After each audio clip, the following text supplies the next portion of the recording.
Bismillahirrahmanirrahim. Assalamualaikum warahmatullahi wabarakatuh. Okay, pagi ni kami nak bawa sahabat-sahabat sekalian untuk bird feeding, ya, nak bagi makan burung. Tapi sebelum tu kita nak cari makanan untuk burung dulu. Ya, nak beli kat sini. Inilah dia tempatnya. Dia dijual di tepi-tepi jalan saja. Okey, sekejap lagi kita nak beli.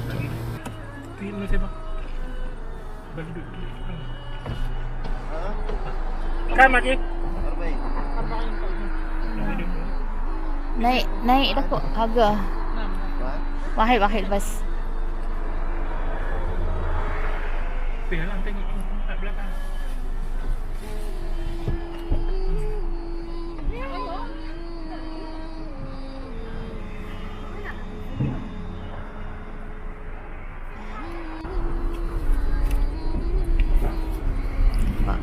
Sepanjang ni memang untuk makanan kambing, burung.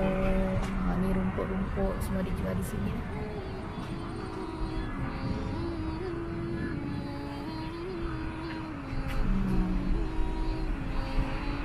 Ni kawasan ni kaki lah. Tak jauh daripada pasar ikan tadi.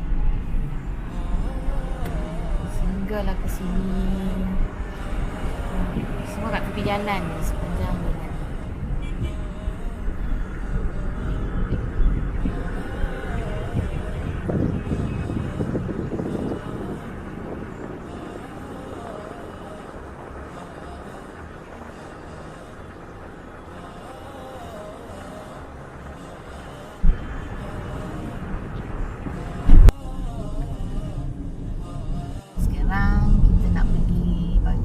Cari burung, bagi burung makan, ya. Nak beli makanan ni tadi. Alhamdulillah, kita dah sampai ke kawasan untuk bird feeding. Subhanallah, supaya tengok ya, kawasan ni memang terkenal dengan banyaknya burung, ya. Dan biasanya kita akan datang untuk bagi burung makan di kawasan ini, insya-Allah. Sahabat-sahabatnya, dalam Al-Quran kalau kita tengok banyak kisah-kisah binatang yang Allah SWT sebut yang ada kaitan dengan para nabi, sama ada secara langsung ataupun tidak, ya. Lebih daripada 200 ayat dalam Al-Quran ada kaitan mengenai binatang, termasuklah kisah burung. Alhamdulillah. Okay, pagi ni kita bersedia untuk bird feeding. Siva, what are you going to do? Bird feeding. Masya Allah, nampak? Subhanallah.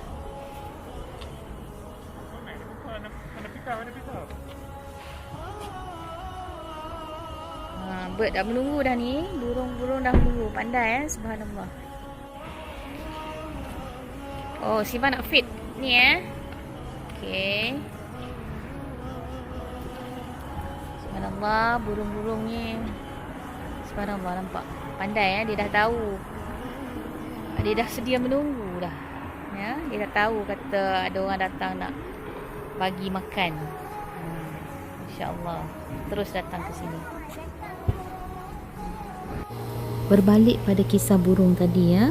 Kisah-kisah ni diberi gambaran oleh Allah SWT sebagai pengajaran dan petunjuk kepada umat manusia. Hari ini saya akan cuba bercerita berkenaan dengan kisah Nabi Ibrahim alaihissalam dan 4 ekor burung berpandukan maksud ayat dalam Al-Quran menerusi surah Al-Baqarah ayat 206.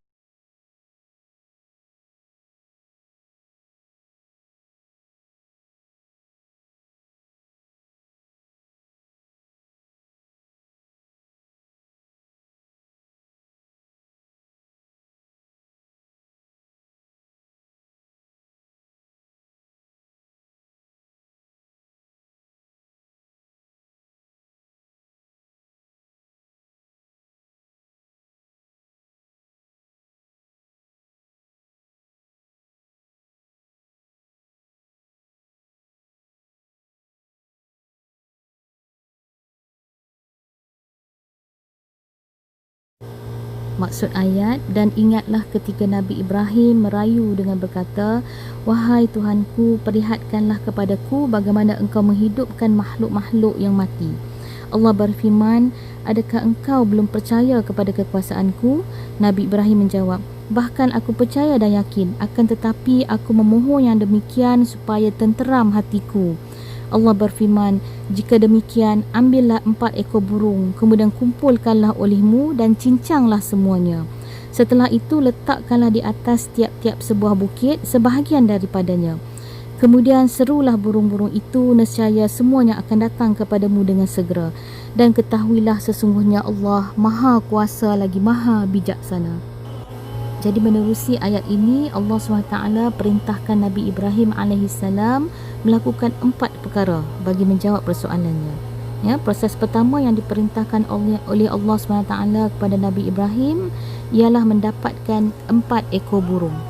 Persoalan yang dibangkitkan dan memberi pengajaran kepada kita ialah kenapa 4 ekor, dan perkara ini telah dibincangkan ulama tafsir.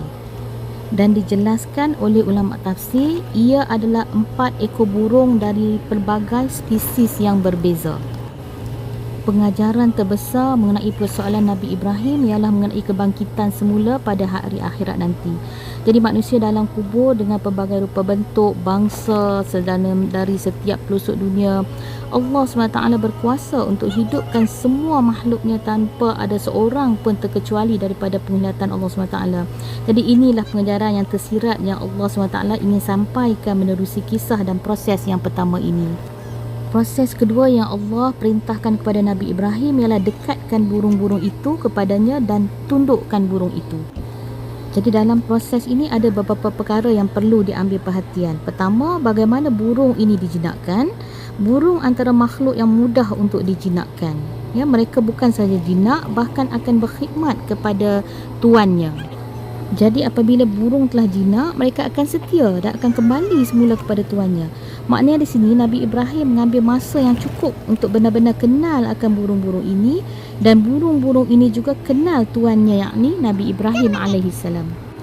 Gambaran ini Allah ingin sampaikan konsep kehambaan, dan seolah-olah Allah ingin mengajar kepada Nabi Ibrahim AS dan kita semua bahawa kita perlu mengetahui siapakah Tuhan kita.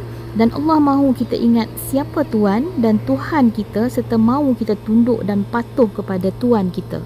Proses ini juga menyebut Nabi Ibrahim perlu menyembelih dan mencincang halus burung ini. Hikmah ini berbalik kepada apa yang ingin disampaikan oleh Allah mengenai hari kebangkitan semula. Gambaran ini ialah jasad kita dalam kubur takkan selamanya kekal seperti sedia kala sekiranya kita tidak beriman. Allah juga ingin menggambarkan apabila diperintah kepada Nabi Ibrahim untuk kumpul cebisan burung itu, dan begitulah apa yang akan terjadi kepada kita bila jasad kita telah bercampur dengan tanah dan tak dapat dibezakan lagi seperti mana cebisan burung-burung itu. Seterusnya Allah SWT arahkan Nabi Ibrahim supaya letakkan cebisan burung itu di setiap puncak bukit yang berjauhan antara satu sama lain. Gambaran ini Allah ingin memperlihatkan kepada kita walau jauh sekalipun Allah tahu di mana manusia itu mati, dan di situlah dia akan dibangkitkan. Dan yang terakhir diperintahkan kepada Nabi Ibrahim supaya menyeru burung-burung itu, maka mereka akan datang kepada kamu dengan segera. Hikmahnya, kenapa burung itu diseru agar datang, sedangkan Allah SWT boleh sekiranya untuk terus hidupkan sahaja burung-burung itu. Jadi seruan ni Allah ingin beri gambaran kepada kita apabila berlakunya seruan tiupan sangkakala, maka akan dihidupkan dan bergeraklah manusia dengan segera kepada Allah Subhanahu Wa Taala. Manusia yang dahulunya lari daripada Allah ketika di dunia, maka pada hari akhirat dia tidak ada lagi pilihan melainkan kembali kepada Allah Subhanahu Wa Taala. Subhanallah. Jadi demikianlah apa yang digambarkan oleh Allah mengenai hari kebangkitan kepada Nabi Ibrahim alaihissalam melalui persoalannya kepada Allah Subhanahu Wa Taala. Akhirnya sejauh mana pun kita lari daripada Allah SWT ketika di dunia, di penghujung nanti kita akan tetap kembali dan dekatkan kepada Allah SWT tanpa ada sebarang pilihan dan pengecualian. Allahu Akbar. Ya, Masya Allah, Tabarakallah. Demikianlah sedikit daripada kupasan surah Al-Baqarah ayat 260. Moga-moga kita dapat mengambil sedikit ibrah daripada ayat ini, insya-Allah. Kita nak tengok ada air tak?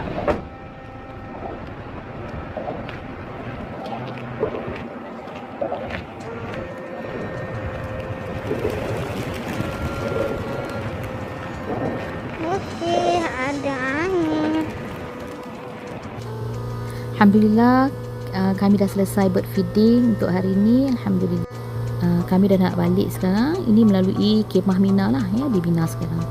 Terima kasih sudi bersama kami. Assalamualaikum warahmatullahi wabarakatuh. Jumpa lagi insya-Allah.